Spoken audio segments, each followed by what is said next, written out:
Muy bien, vamos a hablar del tema porque hay dos puntos importantes en el tema del Ecuador. Ya tenemos conectado a Mauricio Alarcón, director ejecutivo de Fundación Ciudadanía y Desarrollo. ¿Cómo estás, Mauricio? Qué gusto estar contigo el día de hoy. Yo quería empezar con este asesinato del fin de semana de la joven Brigitte García, ¿no? Por supuesto, una persona muy joven, ¿no? Qué pena lo sucedido, pero que da cuenta que la violencia continúa en el Ecuador. Paola, Jorge, buenas noches. Un saludo para ustedes y para nuestros amigos que siguen a Geomundo. El fin de semana no solo ese fue un hecho luctuoso que nos dejó ver la situación de violencia en Ecuador. Se acribilló a un grupo de personas en Santa Elena, provincia costera del país. Se ha dado un ajuste de cuentas entre grupos delincuenciales aquí en la ciudad de Quito. Se ha secuestrado a una asambleísta con su esposo.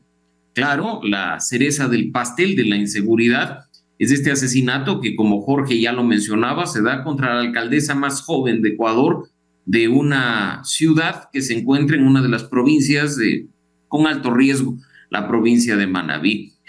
No nos olvidemos que ya han transcurrido más de 2 meses desde que el presidente Noboa decretó este estado de excepción con la declaratoria de conflicto armado interno, que ha puesto a los militares a llevar a cabo también tareas de seguridad interna, pero todo parece indicar que los grupos de delincuencia organizada se están rearmando, fortaleciendo y probando nuevamente la capacidad de reacción de las fuerzas públicas.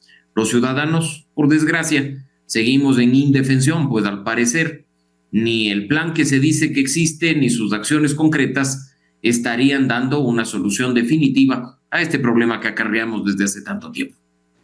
Mauricio, ¿cómo estás? Buenas noches. Leí en un análisis que una mayor presencia, un mayor control territorial de las Fuerzas Armadas y de la policía en las ciudades grandes, como por ejemplo la ciudad de Manta, en Manabí, hacía que los grupos del crimen organizado se redirigieran, se reconcentraran a zonas más pequeñas, como San Vicente, en donde fue asesinada esta alcaldesa. ¿Este análisis tiene asidero? ¿Existe realmente tal control territorial de las fuerzas del orden en las ciudades más grandes? Mira, Jorge, probablemente este comentario puede molestar al gobierno nacional, pero aquí en Quito es nula la presencia de los militares haciendo trabajo de orden interno. Entonces yo me pregunto, si esta no es una ciudad grande que esté bajo el control de los militares, ¿por qué se están dando acciones en otras ciudades? Esto despierta muchas dudas en la población ecuatoriana que cuestiona la existencia del denominado Plan Fénix. Mira que incluso los hechos que he mencionado son apenas unos pocos de aquellos que hemos visto en los medios de comunicación durante el fin de semana y el inicio de esta semana. Esperemos que no tengamos que lamentar otra tragedia, porque en línea con lo que viene pasando, definitivamente, insisto, los grupos de delincuencia organizada, los grupos terroristas, están nuevamente probando el poder y la fuerza del Estado en cuanto a su capacidad de reacción. Mauricio, también está leyendo, creo que está en un buen momento de popularidad Noboa, ¿no? Entonces es que la población está aprobando las acciones, pero vemos que ha fallecido y han asesinado a una alcaldesa, ¿no? Y tú dices que puede volver a suceder. Entonces este estado de excepción no está funcionando. Yo podría entender que no funciona. Y esto nos genera una preocupación adicional, Paola. El estado de excepción está por concluir. La Corte Constitucional dio el aval definitivo el día de ayer en cuanto a la extensión que culmina el 8 de abril próximo. ¿Qué viene después? Más aún cuando tenemos un referendo el 21 de abril, cuando hay unas elecciones que ya han sido convocadas para febrero de 2025. Yo creo que hay que estar muy atentos de lo que pueda pasar, pues definitivamente son acciones aisladas las que se han venido implementando durante estos meses y no una solución definitiva a este problema. Nos preguntamos qué va a pasar con los centros penitenciarios, qué va a pasar con las zonas consideradas de alto riesgo y peligrosas como las que ya se ha conocido, una vez que los militares deban regresar a los cuarteles y la Policía Nacional siga indefensa, como ya incluso lo ha reconocido públicamente, frente a grupos que están con mejor equipamiento. Mauricio, quisiera consultarte con respecto a la situación política del país, sobre todo con respecto a este enfrentamiento que hay entre la vicepresidenta Verónica Abad y el presidente Daniel Noboa. se ha detenido recientemente al hijo de la vicepresidenta y ella incluso está pensando recurrir a la Comisión Interamericana de Derechos Humanos. Creo que debe ser una de las... Yo no, al menos no recuerdo un caso en el que un vicepresidente en ejercicio haya ido en contra de su propio Estado ante la Comisión. Pero, ¿qué nos puedes comentar sobre esta situación? Mira, Jorge, lo analizamos contigo y con Paola en un espacio anterior. Recordarás cuando Daniel Noboa fue electo y su mala relación con su binomio, algo que se origina en la campaña, no una vez que se ganaron las elecciones. Muchos rumores han corrido sobre cuál es la razón de este distanciamiento, de esta ruptura. Lo cierto es que el haber expulsado a la vicepresidenta del país, asignándole funciones diplomáticas en Israel, ya era un asunto chocante para la política nacional y ya despertaba reacciones positivas y negativas de los distintos sectores. Ahora, al parecer, de cara a lo que son las elecciones de febrero del 25, nuevas decisiones se toman en las esferas del poder y se termina, para dar un poco más de contexto, allanando una oficina, deteniendo al hijo mayor de la vicepresidenta Abad. Se le acusa de tráfico de influencias, de estar gestionando cargos y cobrando comisiones por cargos en la vicepresidencia de la República, y se lo recluye por un supuesto cobro de $1,700 en un centro de alta peligrosidad, la cárcel La Roca. Mientras todas esas autoridades, que con mucho más despilfarro de recursos, manipulación y robo del caso Metástasis y del caso Purga, denunciado por la fiscal general del Estado, están en una cárcel de lujo.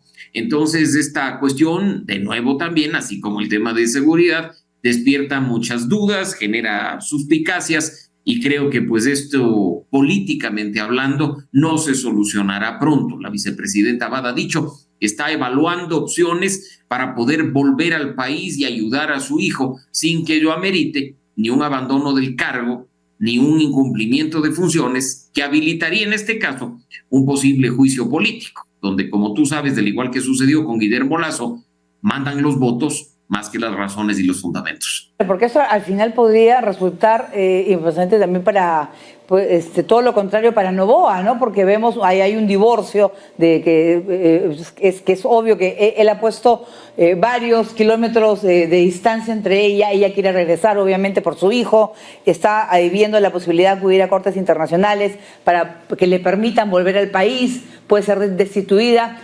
Además de los problemas que tiene Ecuador con la violencia, se suma a esos problemas internos que no ayudan al presidente Noboa para nada. Y no nos olvidemos que hay algunos elementos adicionales, Paola, que terminarán, nos guste o no, pasándole factura al presidente Noboa. Un incremento de impuestos que entra en vigencia a partir del 1 de abril, el fin de ese estado de excepción que he mencionado hace un momento, y otras cuestiones que van saltando a manera de escándalos vinculados a su gobierno. Así es que esa popularidad, esa credibilidad y esa confianza de altos niveles que ustedes señalaron hace un momento podrían en este momento estar en caída, no para poner en riesgo ese referendo y esa consulta del próximo 21 de abril, sino sí para afectar gravemente la posibilidad de que Noboa en febrero del próximo año sea electo para un periodo definitivo. Precisamente, Mauricio, Verónica Abad ha dicho que le están tratando de sacar de la vicepresidencia porque ella estaría en la línea de sucesión, porque entiendo que si el presidente Noboa postulara tendría que pedir una licencia. ¿Cuándo tendría que pedir esa licencia y cuándo, en teoría, tendría que asumir la vicepresidenta la presidencia de la República?